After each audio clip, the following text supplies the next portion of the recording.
Welcome to Assam tech info channel. Assam tech info চেনেললৈ আপোনালোক পুনৰবাৰ স্বাগতম জনাইছোঁ অন্য এটা ভিডিঅ'লৈ।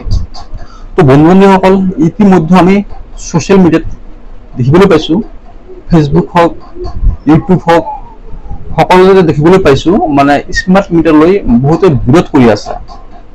মানে স্মাৰ্ট মিটাৰত বিল বেছি আহে। তো আপোনালোকৰ ফালে কেনেকুৱা আহে আপোনালোকে কমেণ্ট কৰিব। আৰু আপোনালোকে যদি মোৰ চেনেলটোত ফাৰ্ষ্ট টাইম আহিছে, প্লিজ ছাবস্ক্ৰাইব কৰি ৰাখিব মই দিয়া ভিডিঅ'টোৰ পৰা পাবলৈ। তো বলক বন্ধুসকল, ভিডিঅ'ত আমি আলোচনা কৰোঁ স্মাৰ্ট মিটাৰটো কিমান দূৰ আপোনালোকৰ কাৰণে সঠিক।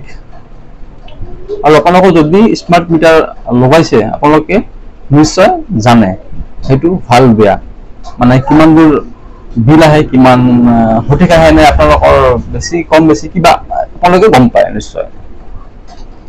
তো বন্ধুসকল, ময়ো স্মাৰ্ট মিটাৰ লগাইছোঁ, ময়ো সেইটোৰ ফিডবেক বুজি পাওঁ, মানে কেনেকুৱা আৰু কি, মানে বিল বেছি আহে নে কম আহে, এইটো বাৰু মই পিছত কৈ আছোঁ। আপোনালোকে ভিডিঅ'টো প্ৰথমতে সম্পূৰ্ণ শেষলৈ চাওক, আপোনালোকে নিশ্চয় গম পাব।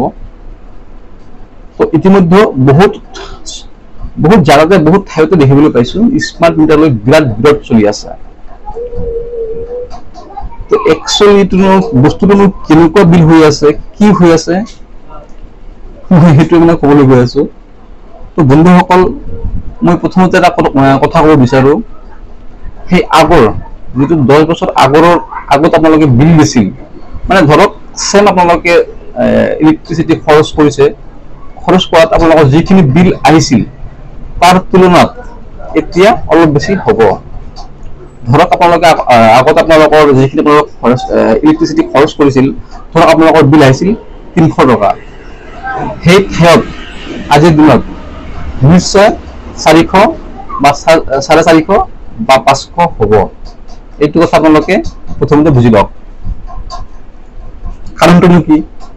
সকলো বস্তু বাহিনীৰ দাম বাঢ়িছে, লেবাৰ খৰচা বাঢ়িছে, আপোনাৰ যিসকলে ছাৰ্ভিচ কৰে, ধৰক আপোনালোকৰ যিটো ইলেক্ট্ৰিচিটি অফিচত ছাৰ্ভিচ কৰে, সিহঁতৰ দৰমহা আগত আছিল ধৰক 25,000, এতিয়া সিহঁতৰ দৰমহা 25,000 নাই, নিশ্চয় বাঢ়িছে, ডেফিনেটলি বাঢ়িব, বস্তু বাহিনীৰ দাম বাঢ়িছে যিহেতু। আগত যদি সিহঁতে চেলাৰী পাইছে 25,000 টকা, এতিয়া সিহঁতে কমচে কম 35-40 মানত পাই যায় দৰমহা চেলাৰী। তো ইলেক্ট্ৰিচিটি বিলটো বাঢ়িবই নিশ্চয়, নাম্বাৰ 1 ষ্টেপ।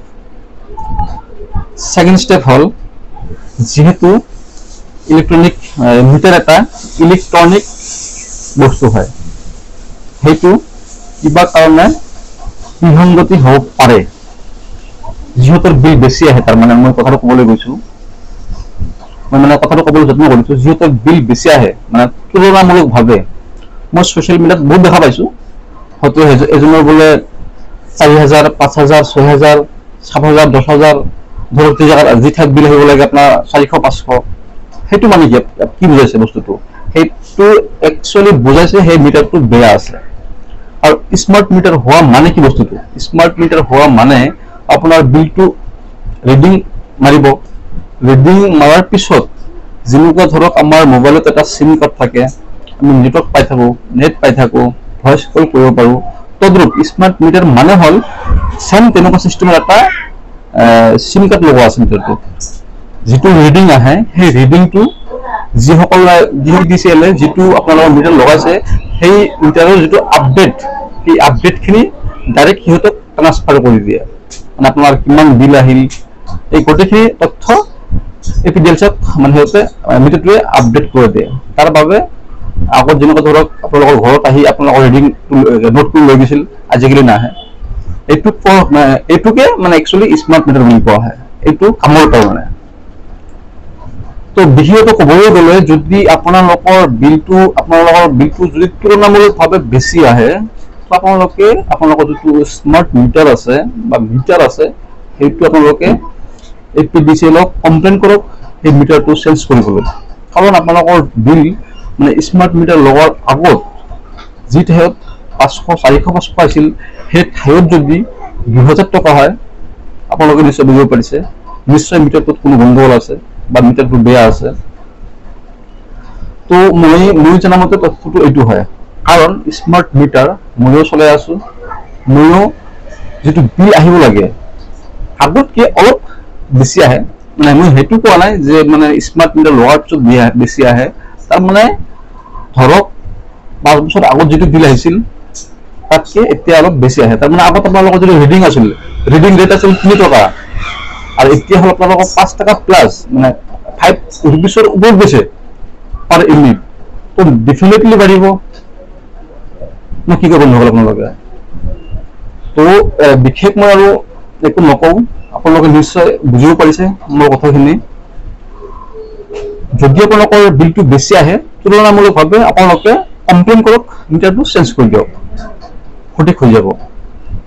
তো মই জানামতে স্মাৰ্ট মিটাৰ লগোৱাত বেয়া হোৱা নাই, ভালেই হৈছে। কাৰণ আগত হয়তো এনেকুৱা ধৰণৰ বহুত হৈছে, যেন হয়তো দুখীয়া মানুহৰ এনেকুৱা হৈছে মাহত 200 টকা বিল আহিছে, হয়তো এই মাহত দিব পৰা নাই, সেই মাহত দিছে, এই মাহতো তাৰ নেক্সট মাহতো বেয়া হ'ল, নাই এই মাহত নিদিওঁ তাৰ নেক্সট মাহত দিম, এনেকুৱা আপোনালোকৰ এনেকুৱা হৈ গৈছে 5, 6, 7 মাহ আপোনালোকে বিলটো দিব পৰা নাই। তো লাষ্টত কি হৈছে, আপোনালোকৰ বিলটো বহুত হৈ গৈছে।